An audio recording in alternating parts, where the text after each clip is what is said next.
அனைவருக்கும் வணக்கம். என்னை யாரும் மறந்திருக்க மாட்டீங்கன்னு நினைக்கிறேன். நான் சில விஷயங்களை உங்ககிட்ட தெளிவுபடுத்துறதுக்காக தான் இந்த வீடியோவை அப்லோட் பண்றேன். நான் சேஃபா இருக்கேன், யாரும் பயப்பட வேணாம். வரக்கூடிய பல வதந்திகளையும் பரப்பவும் வேணாம். நான் பத்திரமா இருக்கேன். அதாவது சில பேர் என் மேல அரசியல் சாயம் பூசணும்னு பாக்குறாங்க. அரசியலுக்கும் எனக்கும் எந்த ஒரு சம்பந்தமும் கிடையாது.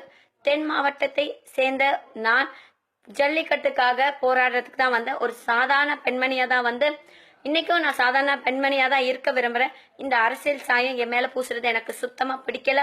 இது மட்டும் இல்லாம நான் அதிமுகவையோ திமுகவையோ எந்த ஒரு கட்சியும் சார்ந்தவள் கிடையாது. எனக்கும் இந்த கட்சிக்கும் எந்த சம்பந்தமும் கிடையாது.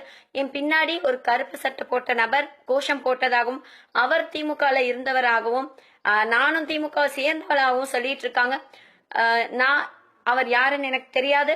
கருப்பு சட்டை போட்ட நிறைய பேர் மெரினா கடற்கரையில குவிஞ்சிருந்தது நம்ம எல்லாருக்குமே தெரியும். இதுல இவர் யாருன்றதும் எனக்கு தெரியாது. தெரிஞ்சுக்கணும்ன்ற அவசியமும் எனக்கு கிடையாது. எனக்கு நிறைய மிரட்டல்கள் வந்த வண்ணம் இருக்கு. ஆனா இதை கண்டு நான் பயப்பட போறதும் கிடையாது. நான் ஒரு தமிழ் பெண், ஒரு தமிழ் வீர பெண்ணா கடைசி வரைக்கும் இதுக்காக போராடுவேன். பிரதமர் மோடி அவர்களையோ இல்ல அதிமுக பொதுச் செயலாளர் சசிகலா அம்மா அவர்களையோ விமர்சனப்படுத்தணுன்றதுக்காகவோ இல்ல அவமானப்படுத்தணுன்றதுக்காகவோ இல்ல கஷ்டப்படுத்தணுன்றதுக்காகவோ நாங்க இந்த கோஷங்களை எழுப்பல. அவங்க எங்களுக்கு பேசக்கூடிய இடத்துல இருக்காங்க. அவங்களோட பார்வை எங்க மேல திருமணம், அவங்களோட நோக்கம் எங்க மேல திருமணம்ன்றதுக்காக தான் இந்த கோஷங்கள் எழுப்பப்பட்டதை தவிர அவங்கள விமர்சிக்கும் எந்த ஒரு நோக்கத்திலும் எழுப்பப்பட்டது கிடையாது.